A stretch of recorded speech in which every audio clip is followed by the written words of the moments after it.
L'histoire se déroule, et nous voyons une fille qui court dans la forêt. Elle dispose des casseroles et des poêles qui teintent dans les arbres lorsqu'elle entend quelqu'un approcher. Elle sort quelques sacs cachés d'une zone secrète que seule elle connaît. Elle fixe avec un regard émerveillé lorsqu'ils sont aspirés dans l'un des sacs. Elle attache tous les sacs à elle-même et y range divers objets. En sortant avec toutes ces marchandises, elle se dit à elle-même qu'elle a renoncé au bonheur il y a bien longtemps. Étant une enfant non désirée rejetée par ses parents, elle tente de tester la lame qu'elle tient, mais finit par tomber et rouler en arrière. Si seulement elle avait des compétences importantes comme courir ou se cacher. Mais bien sûr, rien de tout cela ne lui serait arrivé en premier lieu. Elle se demande si elle a fait quelque chose dans sa vie passée pour être si mal maudite dans celle-ci. Elle glisse en bas de la colline, heureuse de trouver un dépotoir. Elle tire sur une poignée de sacs poubelles et évite de peu d'être transpercée par plusieurs lances jetées. À l'intérieur d'un sac, elle est ravie de trouver une nouvelle veste, et une carte qui pourrait faciliter son voyage.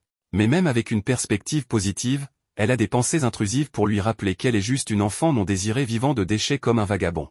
Ivy voit alors un homme qui est un dompteur de monstres. Il siffle pour appeler des slims pour se nourrir des déchets. Et en les regardant fondre les déchets, elle se demande si sa vie passée aurait considéré les monstres comme mignons.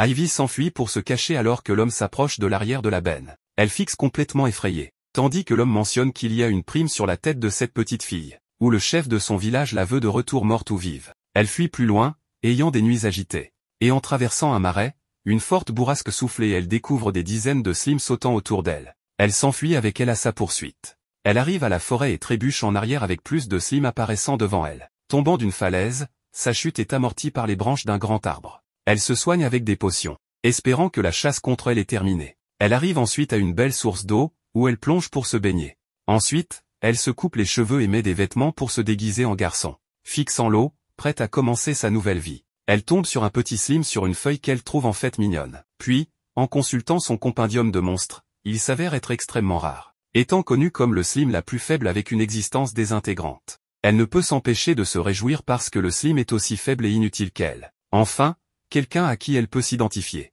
Une petite brise emporte le petit slim. Et en regardant le compendium à nouveau, Ivy apprend que ce slim peut disparaître avec une rafale encore plus forte ou même au moindre contact. Alors qu'elle la regarde coincée, simplement mise à l'envers, Ivy remet délicatement le slim à l'endroit en utilisant ses deux mains. Et elle apprend du livre qu'il est probable que ce slim mourra en une seule journée, rendant le slim très triste. Ensuite, le vent fait voler une lame d'herbe qui renverse le slim faible et inutile. Et Ivy court après, la rattrapant à peine avant qu'elle ne tombe dans l'eau.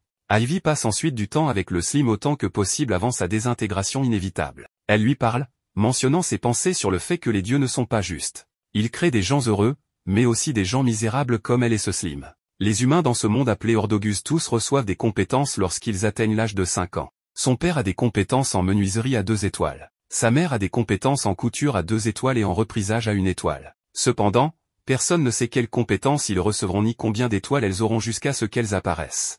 Mais l'avenir de chacun est décidé par ses compétences et le nombre d'étoiles. À l'âge de 5 ans, Ivy a reçu la compétence de domptage. C'est la capacité à apprivoiser des monstres et à les gagner à sa cause. Mais malheureusement, elle est née sans étoiles. Une dompteuse qui ne peut apprivoiser aucun monstre. Inutile et rejetée par la société et sa famille. Ils ont arrêté de lui donner de la nourriture et un toit où dormir. Elle s'est lentement retrouvée sans endroit où appartenir. Cependant, elle a quelque chose que les autres n'ont pas. Des souvenirs de sa vie passée. Apparemment, elle est une humaine réincarnée ici d'un monde différent.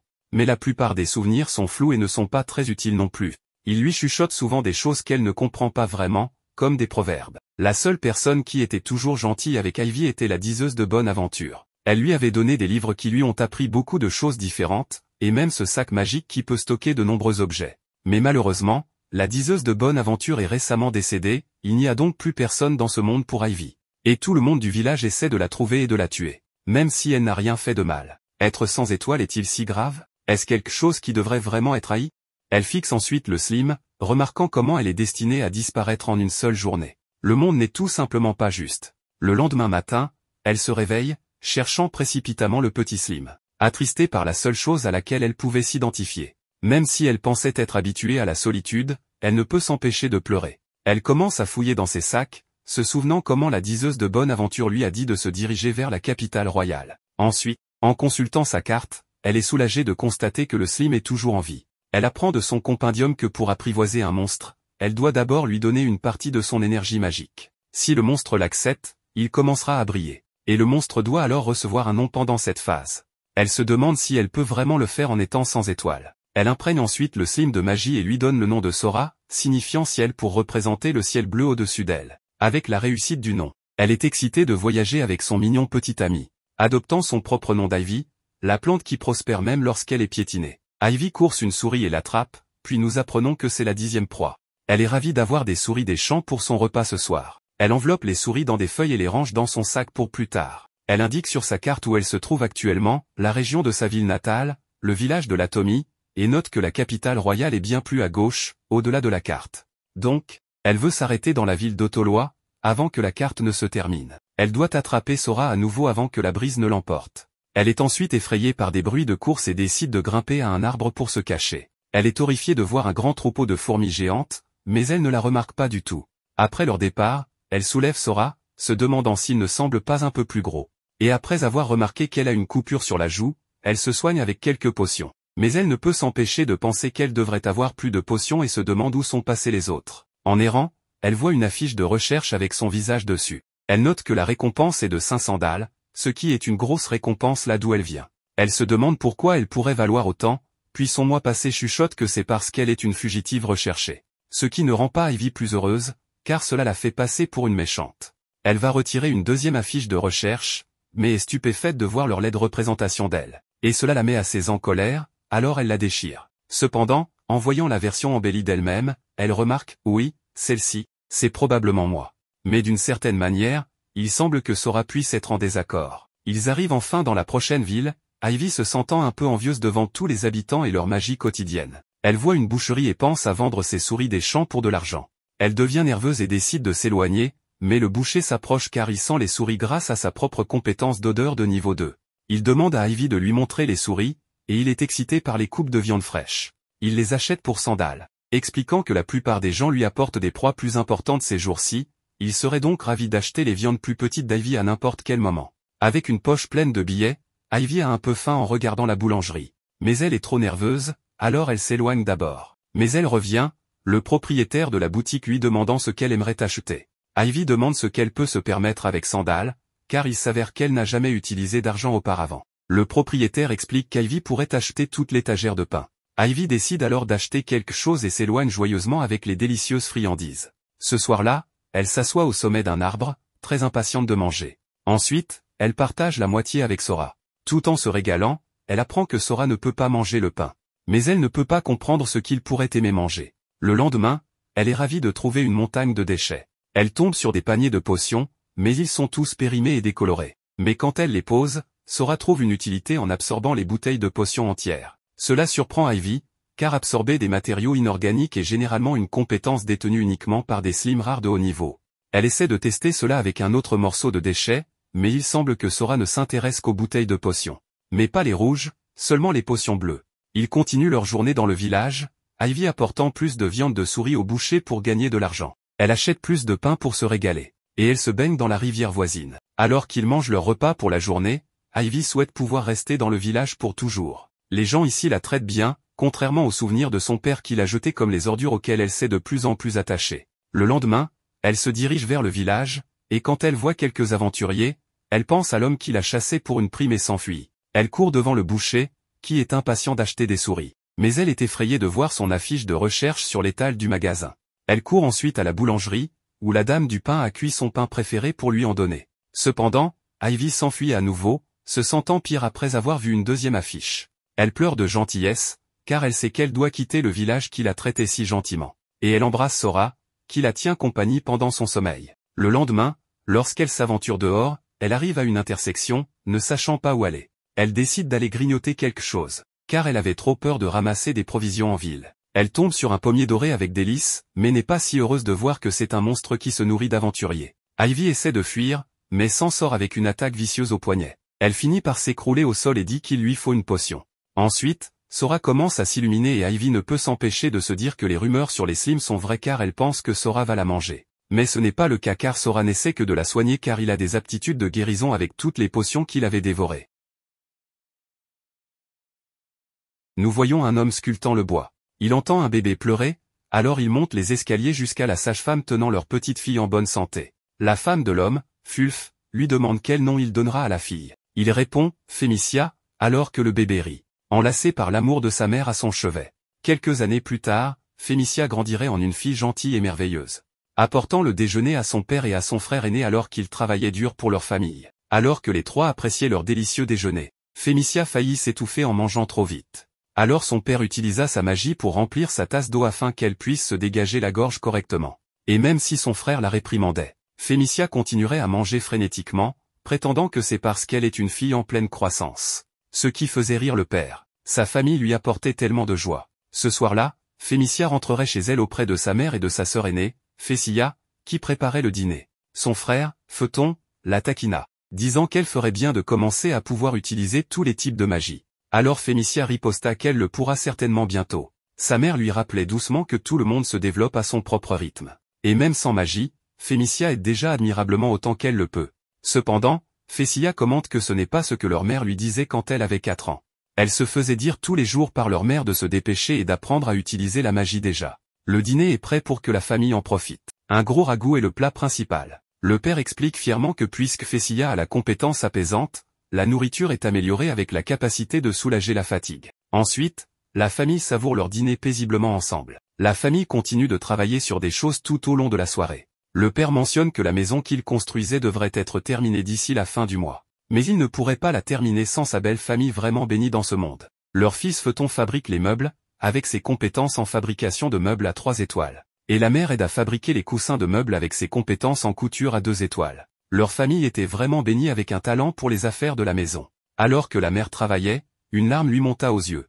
Ce qui effraya Fémicia. Il s'avère que la mère cousait des vêtements de mariée pour la fille du cordonnier. Et cela lui fit réaliser que Fémicia et sa sœur aînée Fécia se marieront aussi un jour. Fécia est impatiente d'avoir une belle robe. Le père disant que c'est trop tôt. Mais non, la mère sait que le temps vient toujours plus vite qu'on ne s'y attend. Après tout, Fémicia a presque 5 ans. Ce qui rend Fémicia excitée pour les cadeaux d'anniversaire. Cependant, il y a quelque chose de plus important qui arrive ce jour-là. Sa compétence. Le père remarque que tant qu'une personne a une compétence, elle trouvera toujours un endroit où travailler. La mère ajoute, quel type de compétence et combien d'étoiles, personne ne sait jusqu'à ce qu'ils reçoivent leurs compétences des dieux. Le type de compétence et le nombre d'étoiles détermineront où vous travaillerez. La mère demande alors à Fémicia quelle compétence elle aimerait. Dès le plus jeune âge, Fémicia avait toujours voulu être une dresseuse. Pour se lier d'amitié avec des dragons, des griffons et toutes sortes de monstres. Faisant rire son frère, car il trouvait son raisonnement ridicule. Le père rappelle à Fémicia que les compétences sont accordées par les dieux afin que les gens puissent vivre dans ce monde.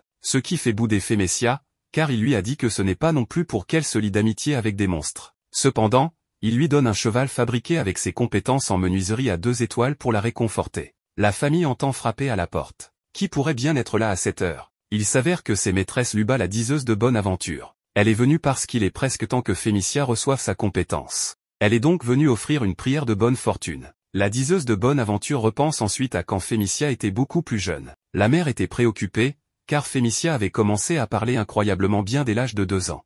Mais parfois, Fémicia dit des choses étranges. La mère ne pouvait s'empêcher de ressentir de l'inquiétude, se demandant si sa fille serait capable d'utiliser la magie un jour. Fémicia éclata alors soudainement, « De la magie? Ce monde a de la magie ?»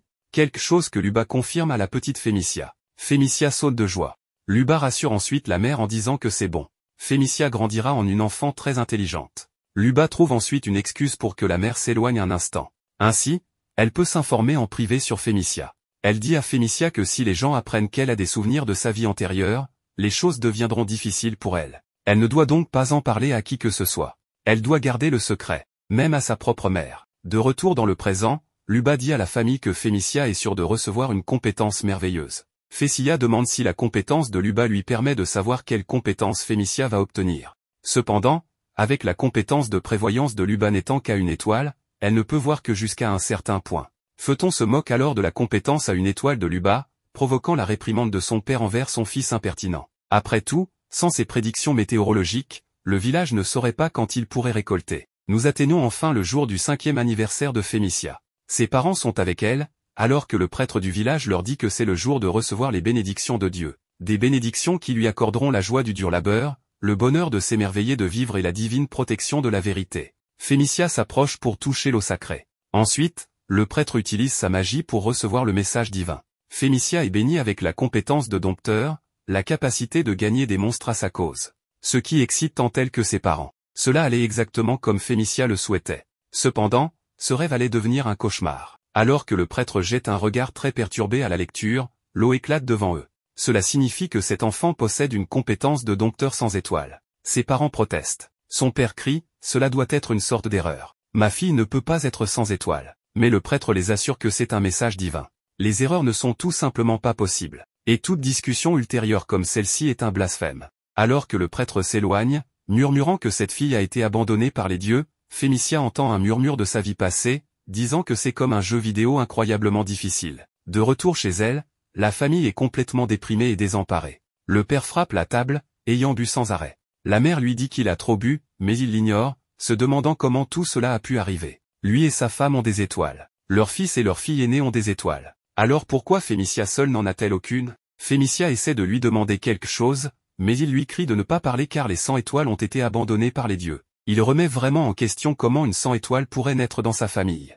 Cela fait que Fémicia la regarde incrédule, l'homme devant elle n'ayant plus l'amour et la chaleur qu'elle connaissait toujours. Fulf lui dit qu'il va trop loin en se levant rapidement. Il attrape rapidement le cheval en bois qu'il a donné à Fémicia et le fracasse au sol, criant à quoi bon être une dompteuse si elle n'a pas d'étoile. Il se demande même si Fémicia est vraiment sa fille. Avec ces paroles dures, Fulf s'effondre en larmes. Fémicia essaie de consoler sa mère, mais Photon la saisit en criant de ne pas toucher sa mère. Fémicia essaie de demander de l'aide à sa sœur aînée, mais Fessia ne lui lance qu'un regard méprisant, tandis que Fémicia crie que son frère la fait mal, lui demandant d'arrêter. Il la jette par terre et lui crie de partir. Elle le regarde, complètement perdue dans tout ce qui s'est passé. Mais alors elle court hors de la porte. Fémicia erre alors dans le village comme un zombie sans vie. Tout en désordre, les villageois parlent à voix basse de l'enfant sans étoile abandonné par Dieu. Le chef du village annonce que l'apparition d'une 100 étoiles est un horrible présage de catastrophe. Il dit aux villageois qu'ils doivent se préparer contre les malheurs et consacrer leur capacité au bien du village. Tandis que Fémicia les regarde, d'autres enfants du village lui lancent des pierres, la faisant saigner. Elle court, pour se retrouver face à d'autres villageois la regardant avec des yeux pleins de haine. Elle court toute la nuit à travers une forêt pour leur échapper, se demandant pourquoi tout cela arrive, jusqu'à ce qu'elle trébuche. Elle ne peut plus rentrer chez elle. Son lui passé, lui murmure qu'il va y avoir une chasse aux sorcières, ce qui fait que Fémicia serre le poing sous la pluie. Elle se dit à elle-même qu'elle n'est pas une sorcière. Alors qu'elle erre dans la pluie, déprimée et gelée, elle se dit qu'elle a aussi faim. Elle trouve des fruits et en mange autant qu'elle peut. Ensuite, elle trouve un abri contre la pluie. Mais elle frissonne toujours du froid détrempé. Elle casse une branche et essaie d'utiliser la magie pour la première fois pour faire un feu. Mais il s'éteint. En essayant de le rallumer une deuxième fois, elle s'évanouit soudainement. Elle se réveille auprès de la voyante qui l'a aidée à se réchauffer avec le feu et prépare de la nourriture à manger. Luba dit à Fémicia qu'il semble qu'elle a moins d'énergie magique que la plupart des gens, et que si elle venait à manquer d'énergie magique, cela mettrait sa vie en danger. Elle dit ensuite à Fémicia que sa compétence de prévoyance a montré que cela allait lui arriver. Juste pas de la manière dont cela allait se passer. Luba n'imaginait jamais que Fémicia serait sans étoile. Alors qu'elle remet de la nourriture à Fémicia pour qu'elle en profite. Après le dîner, elle donne à Fémicia un sac magique. Et même si c'est un modèle plus ancien, il pourra quand même contenir beaucoup de choses. Et aussi des livres avec des connaissances sur diverses choses utiles. Luba dit ensuite que Fémicia est destinée à entreprendre un voyage pour voir le monde et élargir sa perspective. Qu'elle doit se rendre dans une ville voisine de la capitale royale. Et trouver des gens en qui elle peut avoir confiance. Et que quand elle le fera, elle devra tout leur dire. Même qu'elle est sans étoile, de cette façon, elle pourra trouver de vrais amis qui l'accepteront quoi qu'il arrive. Alors que Fémicia apprend diverses compétences de Luba, elle demande pourquoi Luba ne la déteste pas comme le reste du village. Luba explique qu'autrefois, personne n'avait de compétences ou d'étoiles, mais travaillait et vivait heureux quand même. Donc, ne pas avoir de compétences n'est pas une mauvaise chose. Même si elle ne sait pas comment les choses ont pu finir comme ça. 3 ans plus tard, nous trouvons Fémicia devant une énorme pile de déchets.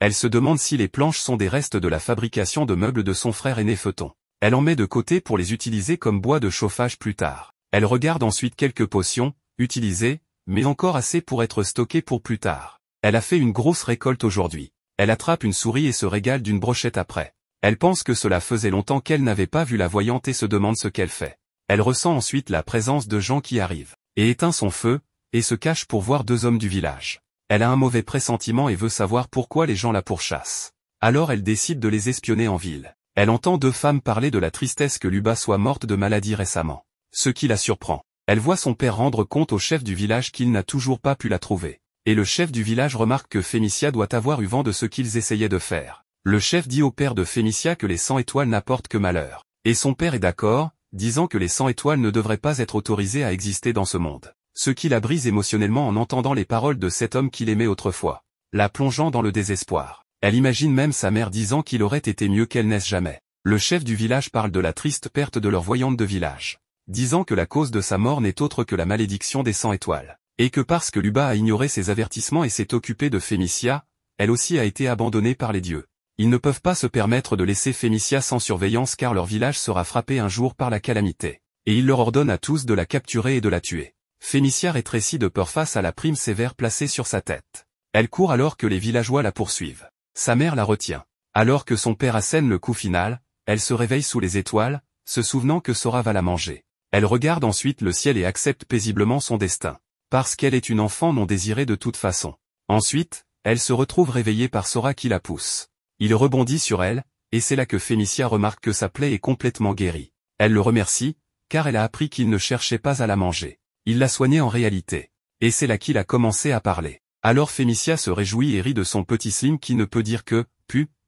Elle peut être une enfant non désirée, mais rien de tout cela n'a d'importance, tant qu'elle l'a lui. Alors peut-être qu'elle décidera de vivre, juste un peu plus longtemps. Un autre jour commence et nous voyons Ivy se reposer paisiblement. Une goutte de rosée matinale tombe et touche Sora, le réveillant. Il répète sa phrase pu encore et encore comme un réveil, alors Ivy le prend pour l'arrêter. Bien sûr, elle n'aurait aucune idée de ce que cela signifie même dans ce monde, mais sa vie passée le sait. Elle caresse le petit Sora énergique en cette belle matinée. Et elle encourage, impatiente que tous deux continuent leur voyage. Bail et potion bleue. Ivy prie, exprimant sa gratitude pour le bon repas matinal. Les deux en profitent.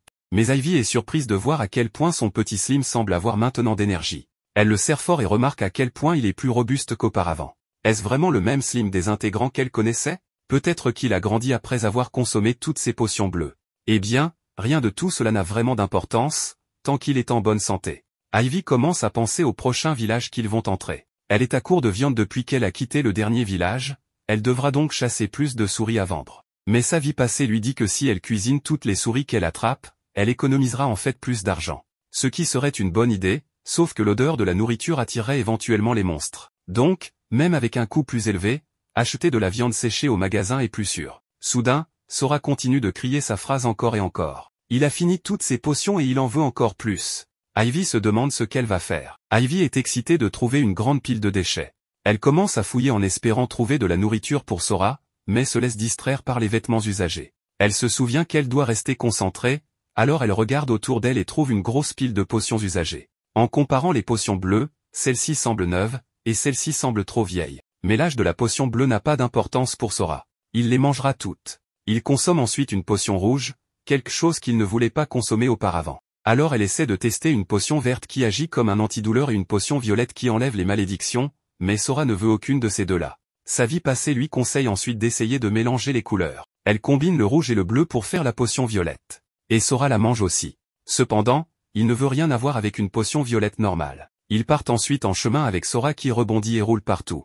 Et Ivy est tellement heureuse, parce qu'elle pensait qu'elle voyagerait toujours seule, vivrait toujours seule. Mais maintenant, elle aura toujours Sora. Elle est excitée de voir des bails et s'extasie sur le goût délicieux.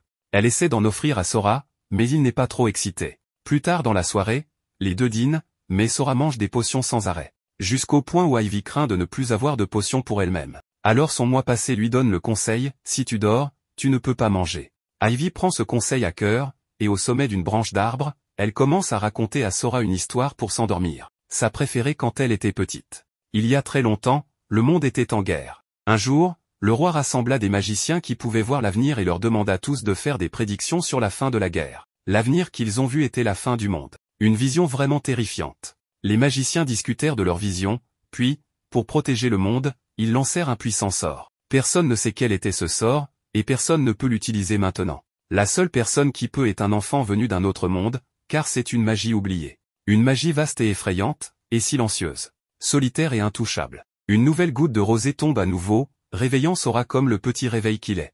Alors Ivy le caresse pour le faire taire. Cependant, elle s'énerve, se réveillant pour découvrir que Sora avait déjà mangé toutes ses potions. Elle attrape quelques souris dans un piège à souris. Elle attrape accidentellement un gros serpent.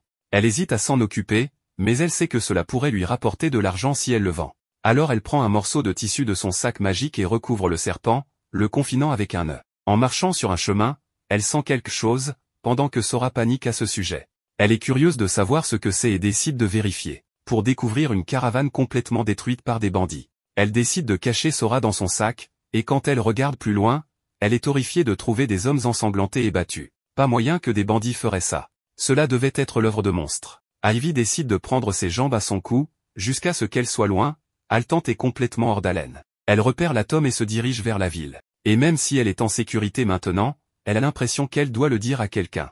Elle repère le panneau de la mairie, et même si elle est nerveuse, elle entre. Les gens du hall de la ville demandent à la petite fille Ivy ce qu'elle a là. Elle leur dit que c'est un serpent qu'elle a attrapé, mais ce n'est pas important. Ivy leur parle des personnes qu'elle a trouvées évanouies en chemin ici. La charrette qui était en feu et les personnes attaquées qui n'ont pas survécu. Un homme s'approche d'Ivy pour avoir un meilleur compte-rendu de ce qui s'est passé, espérant que les agresseurs étaient simplement des bandits. Mais après avoir entendu parler du fait que les chevaux ont également été tués au lieu d'être volés, il convient à contre-cœur que c'était très probablement une attaque de monstres. L'homme dit ensuite à tout le monde de localiser les monstres dès que possible. Et il remercie Ivy, expliquant qu'elle sera récompensée dès que les monstres seront trouvés. La femme explique que dans cette ville, les gens sont récompensés pour donner des informations sur les monstres à la mairie. C'est pour fournir des contre-mesures à la ville avant que des gens ne soient blessés. La femme donne à Ivy un document pour réclamer sa récompense une fois la tâche accomplie. Ivy va ensuite vendre le serpent qu'elle a attrapé. Et l'acheteur lui dit que c'est une femelle rare et propose de lui donner 3 Jidal. Ivy doit compter et apprend que la valeur équivaut à 300 dalles.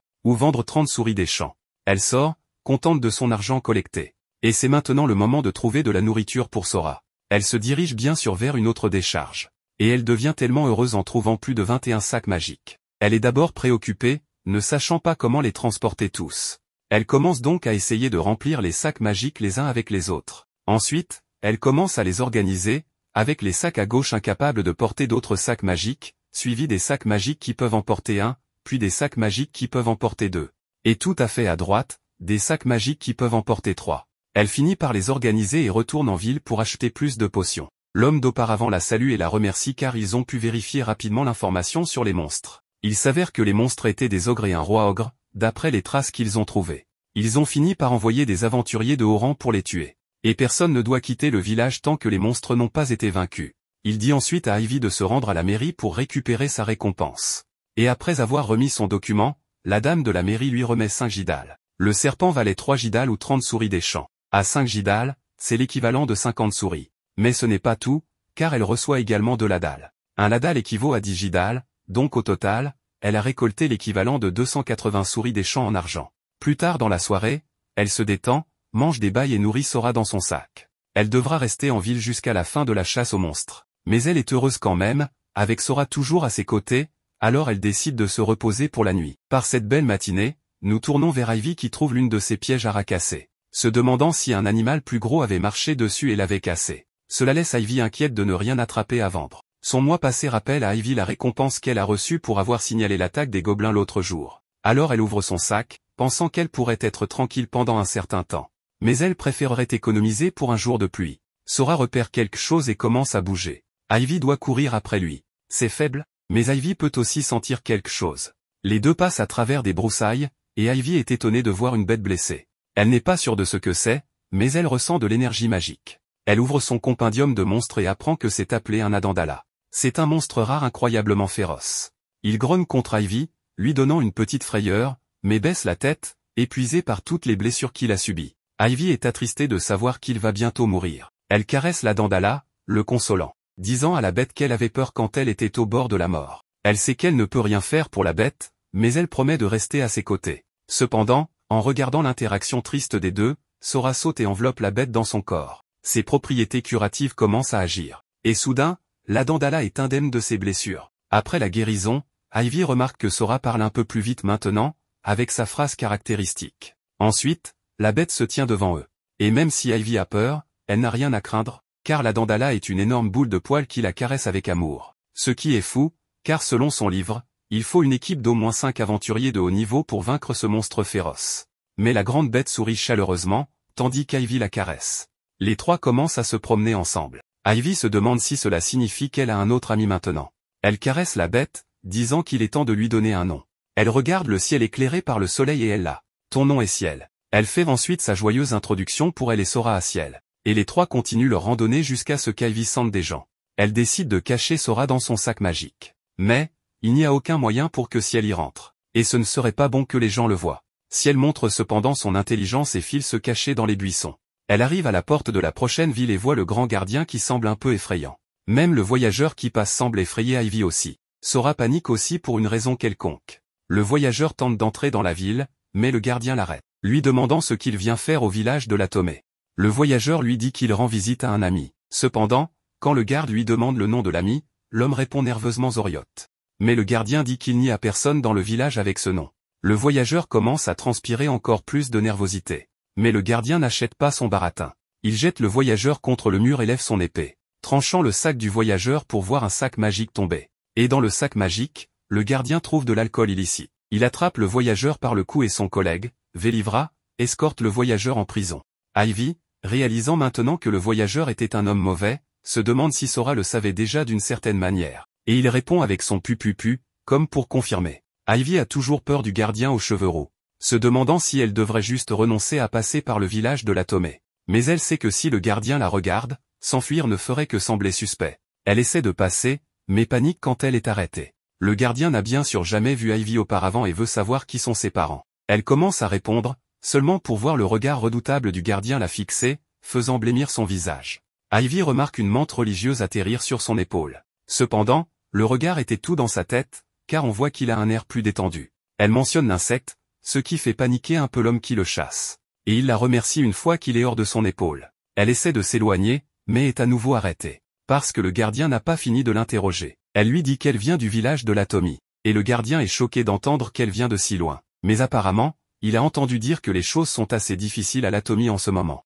Ivy n'a aucune idée de ce qu'il veut dire par là. Mais le gardien s'agenouille vers elle, assurant à Ivy qu'une fois qu'elle est à la Tomée, elle sera en sécurité. Et tant qu'elle devient une aventurière, elle peut gagner assez pour manger. Mais la seule chose à laquelle elle pense en s'éloignant, c'est ce qui est arrivé à son village natal. Elle regarde avec émerveillement l'activité de ce grand village. Elle se dirige vers le boucher pour négocier la vente de souris des champs et d'autres gibiers. Le boucher est d'accord, mais met en garde Ivy contre le fait qu'elle pourrait être attaquée par des monstres Nonochi si elle chasse seule. Et en quittant le boucher, Ivy se demande si Nonochi a réellement cassé ses pièges à souris des champs. Elle se dirige vers la zone des aventuriers pour y installer un espace de repos. Mais elle a peur encore une fois en voyant le grand superviseur de la garde. Le gardien dit à Ivy qu'elle sera en sécurité dans cette direction. Mais elle a besoin de ce permis, sinon elle ne sera pas autorisée à venir ici. Ivy installe ensuite une bâche de repos et s'écrase sur le sol agréable. Devant elle, il y a de plus grandes tentes, ce qui implique la présence d'aventuriers de niveau intermédiaire. Alors que dans sa zone,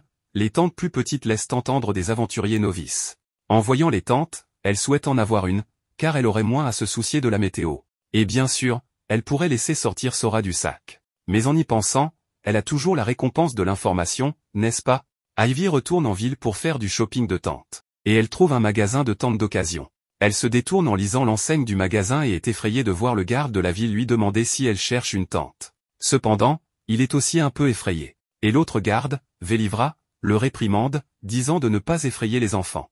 Ivy leur dit qu'elle n'a pas de tente, le garde se demande si elle a été chassée de son village sans rien. Ensuite, Velivra souligne que les difficultés à la Tomée doivent être réelles. Le garde aux cheveux roux se présente enfin comme Octo. Il lui dit qu'il va emmener Ivy dans un autre magasin et commence à la traîner là-bas. Cependant, après que Velivra ait réprimandé Octo pour avoir été trop brutal, étant beaucoup plus grand que lui, il commence à s'excuser. Velivra confirme que son ami est dense, mais vraiment un homme au cœur bon.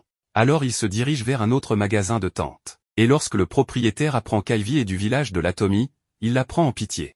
Elle demande ensuite le prix d'une tente et se demande si 5 Gidal serait suffisant, ce qui, si vous vous en souvenez tous, équivaut à vendre 50 souris des champs. Elle leur dit qu'elle a 2 ladals, soit l'équivalent de 200 souris des champs. Et tout le monde est choqué d'entendre que ce petit garçon a tellement d'argent. Alors Ivy explique que dans le dernier village, elle leur a donné un tuyau sur un monstre et a reçu cette récompense monétaire en pourboire. Et tout le monde la félicite pour sa chance.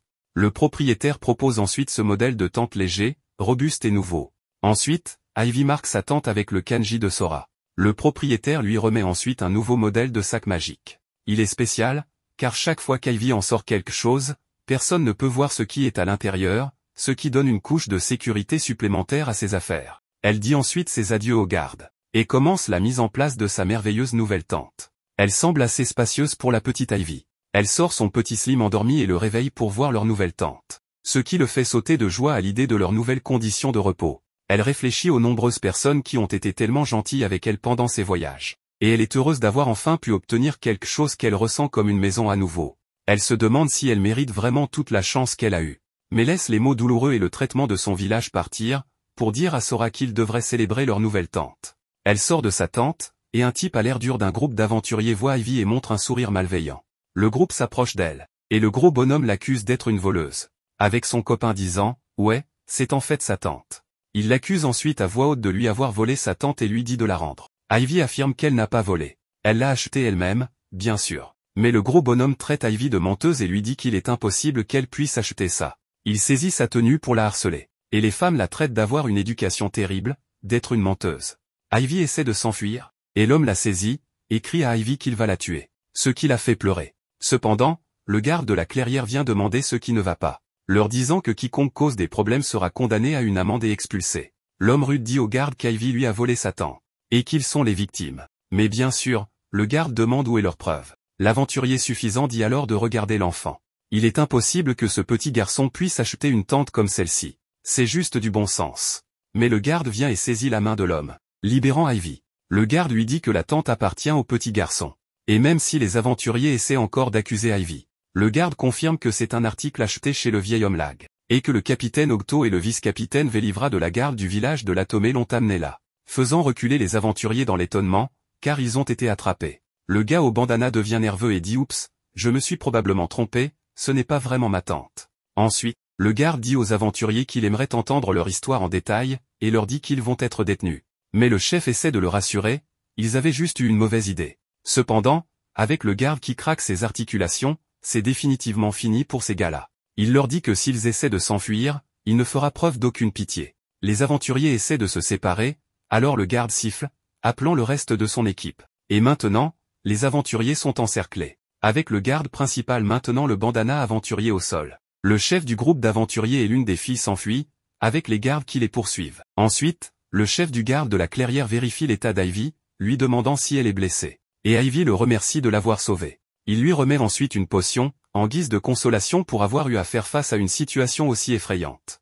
Et elle est excitée, car elle est étincelante, toute neuve. Tellement, que la réfraction de la lumière du soleil fait briller le bleu sur son visage. Le garde s'en va ensuite interroger les criminels. Et Ivy est heureuse de la tournure des événements. Plus tard dans la nuit, Ivy célèbre en entourant Sora de tonnes de potions. Alors qu'elle s'apprête à manger, elle se demande ce qui ne va pas, car Sora ne dévore pas les potions comme d'habitude. Mais quand elle réalise qu'il a les yeux rivés sur la nouvelle potion, elle lui dit non, car elle doit la garder pour elle-même. Il la regarde juste, agissant tout mignon. Puis commence à gémir parce qu'il la veut vraiment. Terminant leur nuit paisiblement, en se disputant pour savoir qui aura la potion. Un autre beau jour commence, et Ivy s'étire avec enthousiasme pour la journée à venir. Ensuite, elle regarde la petite Sora, qui est excitée à l'idée de chasser davantage.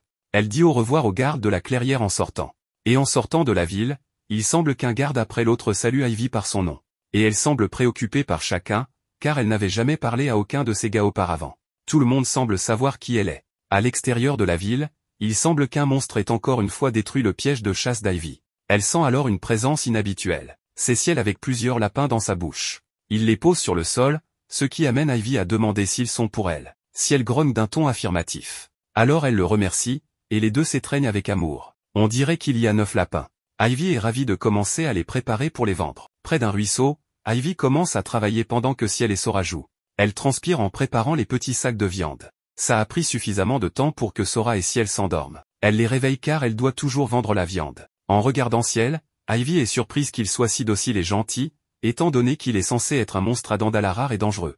Il revient pour plus de caresses, et après s'être dit au revoir pour le moment, Ciel grogne comme un chat ordinaire. En chemin de retour vers la ville, Ivy dit à Sora qu'il a l'air beaucoup plus fort maintenant. Avant, il avait l'air de pouvoir disparaître à tout moment, tout en sautant sur un bâton et en roulant, en devenant étourdi. Ce qui fait dire à Ivy que son côté maladroit n'a pas vraiment changé. Ivy se rend chez le boucher pour vendre la viande de lapin, et le boucher est satisfait car la viande est très fraîche et sans odeur de gibier. Le boucher est heureux, car les lapins n'ont probablement subi aucun dommage aux organes. Ivy répond nerveusement qu'elle les a attrapés dans un piège, car les lapins ont tendance à lutter dans les pièges, ce qui dégrade généralement la saveur. Mais bien sûr, Ivy ne peut pas révéler le fait qu'elle a apprivoisé un super rare à Dandala, qui les a attrapés pour elle. Le boucher remet à Ivy son paiement et est heureux qu'Ivy apporte des viandes de qualité comme celle-ci à tout moment. Alors qu'Ivy marche, soulagée d'avoir pu vendre quelque chose grâce au travail de Ciel, Un des gardes lui demande avec enthousiasme si elle a pu faire de bons sous aujourd'hui. Un autre la salue, demandant si elle a affronté des monstres Nonoshi. Un autre demande si elle a attrapé beaucoup de bonnes choses à manger. Sa voix devient un peu fatiguée. Elle doit la rendre plus grave pour avoir l'air d'un garçon. Alors elle se cache dans une ruelle pour éviter toute autre conversation futile avec les gardes. Jusqu'à ce qu'elle soit attrapée par Velivra, qui lui demande pourquoi elle se cache dans un endroit comme celui-ci. Pendant qu'il marche, il se rend compte de tous les ennuis que le capitaine Octo lui a causés. Il a fait le geste sympa de dire aux autres guetteurs que si un aventurier nommé Ivy est en difficulté, assurez-vous de l'aider. S'assurant que tout le monde savait qu'Ivy était jeune et travailleur, donc les collègues gardes devraient veiller sur lui quand ils le peuvent. Octo est un peu têtu, car quand il a une idée en tête, personne ne peut l'arrêter. Mais il a vraiment de bonnes intentions. Velivra se sépare d'Ivy car il a d'autres choses à faire. Ivy continue sa marche, soupirant en appréciant la pensée du geste d'Octo, mais elle n'aime pas se faire remarquer. Cependant, avec les gardes qui lui font signe, elle est joyeuse en pensant que cette ville pourrait être un bon endroit. Quelque chose attire alors l'attention d'Ivy. C'est le fruit Zaro, une spécialité de sa ville natale de l'Atomi. Mais ils sont très chers. Le vendeur de fruits lui explique qu'il lui a fallu beaucoup de temps pour se procurer ceci, car l'Atomi est le seul endroit où l'on peut cultiver ces fruits. Mais avec la mauvaise récolte cette année, cela a été particulièrement difficile de les acheter. L'homme apprend qu'Ivy vient du village de l'Atomi et demande où sont ses parents. Mais quand Ivy explique qu'elle voyage seule, l'homme remarque que c'est la faute de l'idiot du village. Cependant, Ivy se demande ce qu'il veut dire. Il explique que la voyante Luba a toujours protégé les cultures de Zaro du village de l'Atomi, car le moment de récolter les fruits était toujours délicat. Car si le timing était manqué ne serait-ce que légèrement, le fruit de Zaro ne serait pas bon à vendre. Le fruit de Zaro est la principale source de revenus de l'Atomi. C'est pourquoi les villageois aimaient et respectaient Madame Luba. Cependant l'homme a entendu dire que le chef du village ne pouvait pas le supporter. Alors quand Luba est tombé malade, il ne lui a pas donné de médicaments. C'est ce que disent les gens, de toute façon.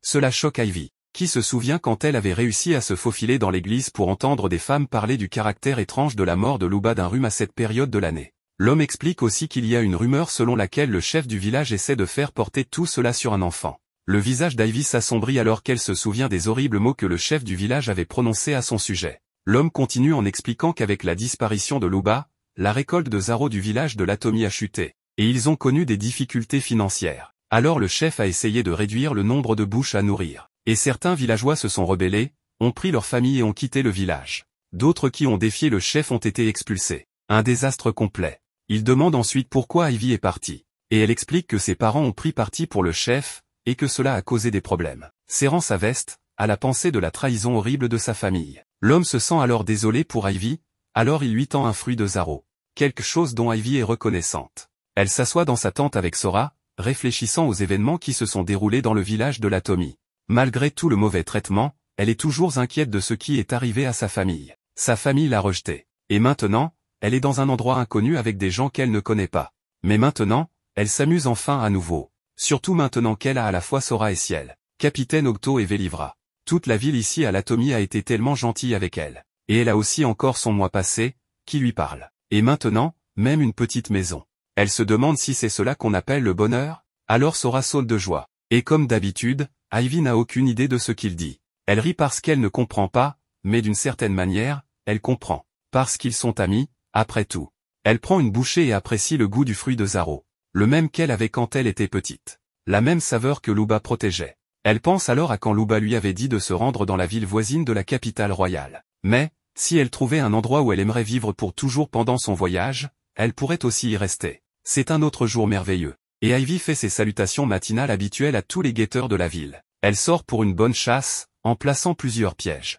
Consciente de les placer là où les monstres Nonoshi ne marcheront pas. Elle se dirige ensuite avec Sora vers une décharge, car il a aussi besoin de quelque chose à manger. Mais s'arrête soudainement parce qu'elle sent des gens.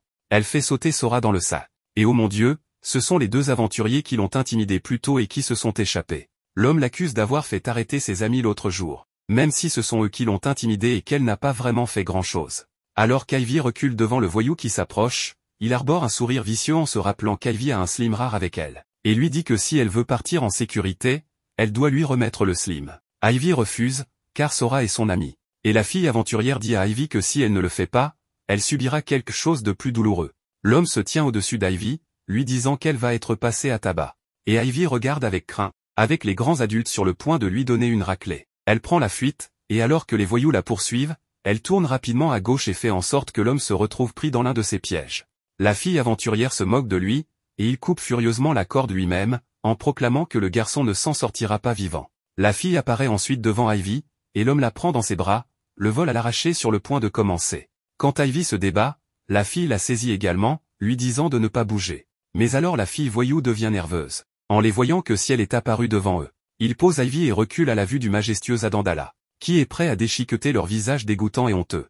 Et quand Ciel rugit, la fille s'évanouit, et l'homme s'enfuit rapidement pendant que Ciel se lance à sa poursuite. Ciel est si rapide cependant, rattraper l'homme était inévitable. Et Ciel ramène l'homme comme s'il s'agissait d'une proie de lapin qu'il avait attrapé plus tôt. Ciel s'approche d'Ivy pour lui donner des tapes sur la tête. Un autre jour avec un travail bien fait. Et Ivy regarde les voyous, se demandant si Ciel avait fait cela au lapin l'autre jour. Ivy sent plus de gens, et fait cacher Ciel. Elle entend une voix familière l'appeler, alors elle appelle la voix à elle. C'est le capitaine Octo et Vélivra, qui vérifient qu'Ivy n'est pas blessée. En patrouillant, ils ont entendu le rugissement d'un monstre et des cris humains, alors ils se sont dépêchés. Alors Ivy désigne les deux criminels recherchés de l'autre jour, laissant Octo et Vélivra abasourdis. Chez Octo, il passe en revue un rapport avec elle sur ces deux aventuriers. Et apparemment, ils ont tous été sous enquête pour d'autres crimes potentiels qu'ils auraient commis. Ils ont volé de l'argent et des biens à de jeunes aventuriers et utilisé de fausses accusations. Et plusieurs fois, leurs crimes ont été signalés à la guilde des aventuriers, mais il était difficile de rassembler des preuves contre eux. De plus, les deux qu'ils avaient attrapés aujourd'hui étaient spécifiquement recherchés pour meurtre. Et leur châtiment sera maintenant de devenir des esclaves sans possibilité d'émancipation. Les deux autres attrapés ont également été condamnés à l'esclavage, mais pour une durée plus courte. Et Ivy est soulagée de pouvoir enfin se reposer tranquille. Octo l'a amenée ici pour une raison particulière. Puisqu'elle a aidé à leur capture, elle recevra des récompenses monétaires. Ce qui choque Ivy car elle est payée 2 ladal et 3 gidal. Et elle perd la tête en réalisant qu'elle est payée 2300 souris de champ. Et avec tout l'argent qu'elle a actuellement, elle a une valeur nette de 5000 souris de champ. Il remet l'argent à Ivy et lui dit que si ce n'est déjà fait, elle devrait ouvrir un compte en banque. Transporter tout cet argent peut être un peu dangereux.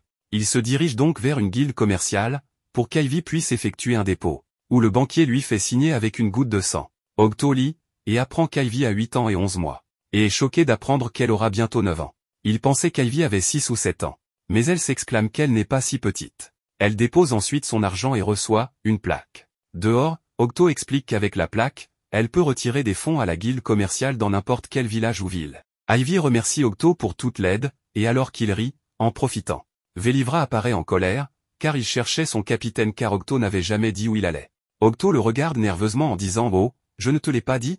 Bien sûr qu'il ne l'a pas fait. Les trois se promènent en ville, et Octo demande à Ivy si elle a déjà mangé le plat signature de la ville. Ce sont des brochettes de nonoshi, quelque chose qu'Octo traitera Ivy à chaque fois qu'elle le voudra. Et elle sourit, impatiente de déguster ce délicieux repas. Elle reçoit une tape sur la tête d'Octo et se demande depuis combien de temps elle n'a pas reçu de tape sur la tête. Il se dirige ensuite vers un endroit pour manger. Et lorsque le chef voit Ivy, elle plaisante, demandant si c'est l'enfant secret d'Octo. Ce qui le fait rire, et il commente, « Adorable, n'est-ce pas ?»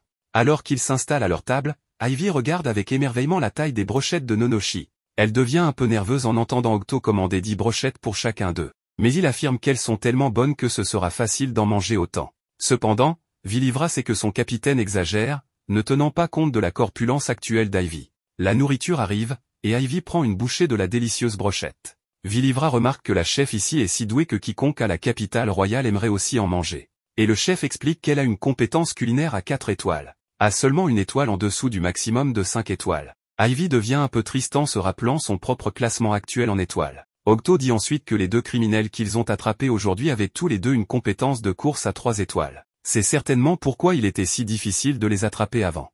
Il demande ensuite quelle est la compétence actuelle d'Ivy, et Vélivra fait remarquer que si sa compétence correspond bien, elle pourrait rejoindre les gardes ici à l'avenir. Elle explique tristement qu'elle est une dresseuse, et Octo pense que c'est une compétence merveilleuse.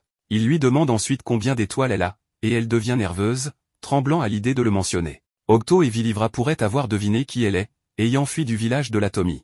Alors Octo la caresse et dit parfois, même les gens avec beaucoup d'étoiles sont totalement inutiles. Ces voyous d'aujourd'hui en sont un bel exemple de fléau de la société. Vélivra est d'accord, car de nombreuses personnes avec des étoiles ne parviennent toujours pas à utiliser leurs compétences correctement et finissent par prendre le mauvais chemin dans la vie. C'est le travail des gardes de garder de telles personnes sous contrôle. Ivy regarde surpris, alors qu'Octo fait remarquer qu'il y a beaucoup de personnes avec une seule étoile qui sont dignes de louange. Et qu'Ivy devrait être fière de tout ce qu'elle a accompli. À la fin de la soirée, ils se saluent.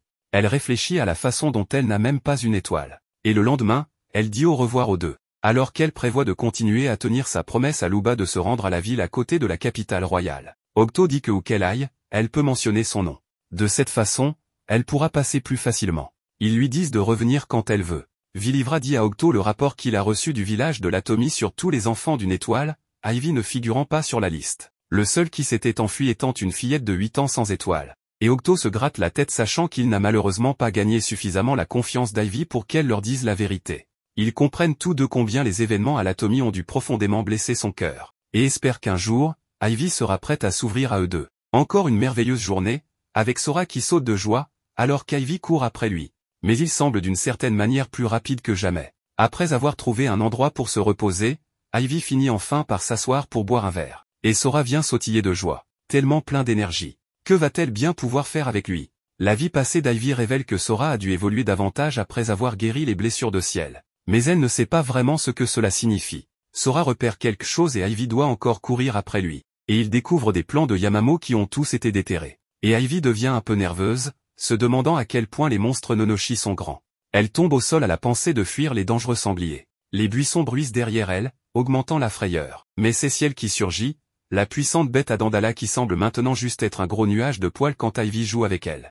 Ivy ne se lasse tout simplement pas de ces précieux monstres. La nuit tombe, et Ivy déguste quelques délicieuses brochettes de lapin au feu de camp. Elle remercie Ciel, car elle en avait tellement attrapé pour elle. Et elle rit en voyant Sora savourer aussi son dîner. Elle pense à se réveiller tôt demain pour vérifier les pièges à souris dans le champ. Mais tout n'est pas en paix avec un être mystérieux qui l'observe depuis les ombres. Elle vérifie ses pièges, mais un par un, il ne semble pas y avoir une seule souris attrapée. Mais il reste de la viande de la veille qu'ils peuvent déguster. Ivy frissonne soudainement en ressentant une présence glaciale. Et un brouillard noir apparaît. Ivy prend ses jambes à son cou, notant que le brouillard noir qui la poursuit lui donne la nausée. Elle finit par arriver au bord d'une falaise, sans nulle part d'autre où aller. Et quand elle se retourne pour le voir, elle est stupéfaite de découvrir que ce n'est pas un monstre, mais ce qui semble être un humain qui en est la cause. Ciel arrive pour rugir puissamment, faisant disparaître l'humain qui causait le brouillard, mais ne laissant qu'à Ivy plus de questions sur ses origines. Ivy et Sora voyagent confortablement sur le dos de Ciel. Mais soudain, Ciel commence à devenir agressive. Il y a un ogre qui escalade la falaise sur laquelle il se trouve, et un autre devant eux également. Ivy met Sora dans le sac. Puis Ciel s'engage dans un combat avec l'un des ogres, mordant son bras et précipitant l'ogre hors de la falaise dans l'eau. Des rochers commencent à tomber d'en haut sur Ivy et 4 autres ogres tombent en dévalant vers elle. Alors elle prend ses jambes à son cou. Elle arrive dans une forêt stérile, regardant avec horreur pourquoi il y a tant de poupées de paille accrochées parmi les arbres. Mais elle ne peut pas rester longtemps, car les ogres se rapprochent. Elle court plus loin mais déclenche un piège, donnant aux ogres l'occasion de l'encercler. L'un des ogres saute pour attaquer, mais soudainement le feu le propulse loin. Un homme entre en scène en créant une tornade enflammée, avec le feu qui se propage et qui cuit les ogres vivants. L'homme se vante alors fièrement, « Avez-vous vu ça? Cette attaque tempête de feu m'appartient, je suis Ratoloa. » Bien que maintenant il regarde nerveusement Ivy qui brûle dans un piège. Il est surpris de voir un enfant coincé là-haut. Puis un archer réprimande Ratoloa, disant qu'il doit apprendre à se retenir. Alors qu'il coupe le filet de piège d'Ivy, elle commence à crier alors qu'elle chute mais Ratoloa arrive à la rattraper. Il lui demande pourquoi elle est là. Mais elle n'a pas le temps de répondre qu'un ogre brandit sa massue au-dessus d'eux. Il s'échappe, atterrissant sur de gros slimes rebondissants. Appelée par l'ami de Ratoloa, Mira. Alors qu'elle reprend ses slimes, elle dit, elle ne s'attendrait pas à moins de l'épée flamboyante, des escouades de suppression, en parlant de Ratoloa. Et leurs deux amis abattent les ogres derrière eux. Ratoloa était juste un peu surpris par Ivy, c'est tout.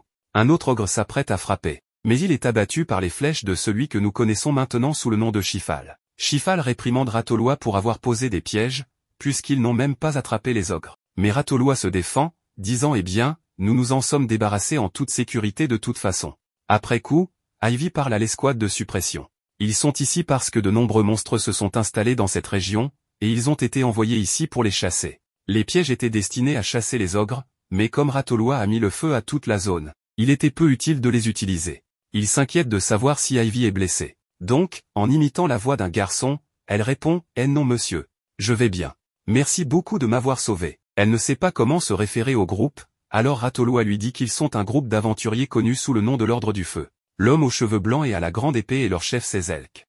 L'homme aux cheveux rouges et à la hache est Nougat. Il y a Shifal, l'archer bien sûr. Ratoloa. Et Mira, faisant partie du groupe des Vertes Brises, est une amie de Ratoloa. Ivy les remercie très formellement, son capuchon tombant sur sa tête, faisant rire tout le monde. Alors qu'ils descendent vers leur campement, Shilfal demande ce qu'elle faisait dans les montagnes. Elle leur dit qu'elle se rendait à Otolwa et qu'elle venait de quitter le village de l'Atomé. Ils sont surpris d'apprendre qu'elle est venue toute seule de l'Atomé jusqu'ici. Et nous apprenons de Ratolwa qu'ils viennent tous d'Otolwa. Les monstres étant toujours dans la région, Sezelg dit à Ivy de continuer à voyager avec eux, car ils retournent de toute façon dans leur ville. Ils trouvent leur campement et commencent à s'y diriger. Cependant, Ivy trouve Ciel, qui sort des buissons et se nettoie comme il se doit pour un chat.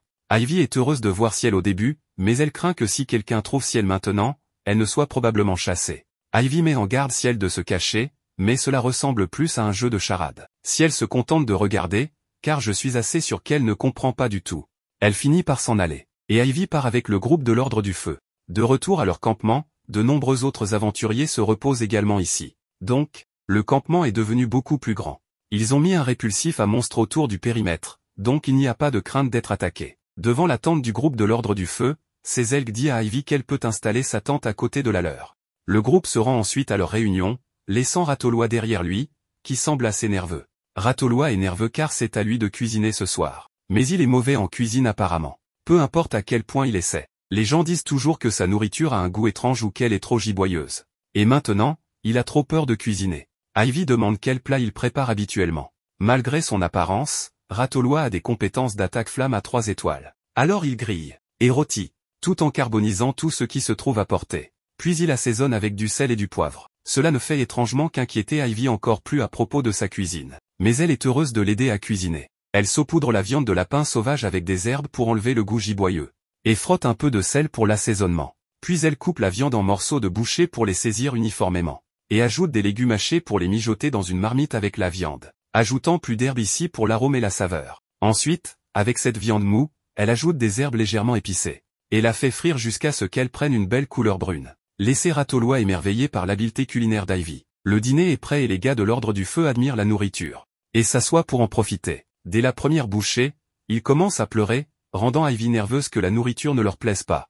Mais non, ils pleuraient de joie devant sa grandeur. Même avec du lapin sauvage, il n'y a pas une once de gibier. Et un arôme magnifique. Ivy sait que la nourriture cuite avec des feuilles qui sentent bon à haute température aide à enlever le goût giboyeux de la viande. Et se demande si les gens d'ici ne le savent pas. Mira revient, prête à savourer le repas préparé par Ivy. Et rougit du goût délicieux. Nougat manque de s'étouffer en mangeant trop vite. Shilfal était inquiet de laisser Ratolwa gérer le dîner ce soir. Mais attendez, est-ce qu'elle a fait toute la cuisine? Ratolwa tente nerveusement de se défendre. Mais Ivy le couvre, disant qu'ils l'ont fait ensemble. Avec son habileté à ajuster la chaleur, Ivy a pu bien cuisiner. Et pour détourner leur attention, il montre son habileté magistrale en magie du feu, et tout le monde apprécie le spectacle pyrotechnique. Elle note que s'ils avaient une variété de métaux, les flammes pourraient avoir une couleur encore plus belle. Alors Mira sort des morceaux d'équipement cassés, et Ivy les attache en un pétard pour que Ratolwa puisse le tirer. Et quand il l'allume, une variété de couleurs éclate au-dessus du campement. Un merveilleux spectacle inédit dans ce monde. Plus tard dans la nuit, alors qu'Ivy fait la vaisselle, Sezelg vient lui dire de faire une pause, puisqu'Ivy a cuisiné pour eux tous. Cependant, elle les supplie de la laisser nettoyer, en remerciement de l'avoir sauvée et escortée jusqu'à leur camp. Sezelg dit d'accord, mais il veut nettoyer avec elle. Et Ratolwa tombe, parce qu'Ivy est si adorable et sincère. Elle est vraiment un amour. Ratolwa cajole Ivy parce qu'il a toujours voulu un petit frère comme lui. Et le reste du groupe vient le frapper. Ivy rentre dans sa tente, offrant aux dormeurs Sora quelques potions bleues à manger. Il est joyeux, mais elle le fait taire parce que les gens dorment. Après qu'il se soit endormi, nous voyons Ivy se peigner les cheveux, et elle réfléchit à la journée. Elle est heureuse que le groupe d'aventuriers qu'elle a rencontré soit composé de bonnes personnes. Avec les lumières éteintes, nous voyons Shilfal attristé que la petite Ivy ait voyagé jusqu'ici tout seul. Nougat pense qu'Ivy est trop maigre, et ne doit pas bien manger. Sezelg pense qu'Ivy est trop consciente des autres, parce qu'Ivy a eu un regard anxieux, quand on lui a dit de se reposer. Et avec le bonheur qu'Ivy a exprimé quand on lui a permis de nettoyer, on dirait qu'Ivy a dans sa tête que s'il n'est pas utile, il sera mis de côté. Et Ratolwa est allongé dans son lit en entendant tout ça, alors qu'il mâche ses idées. Mais la nuit se termine avec Ivy et Sora reposant paisiblement.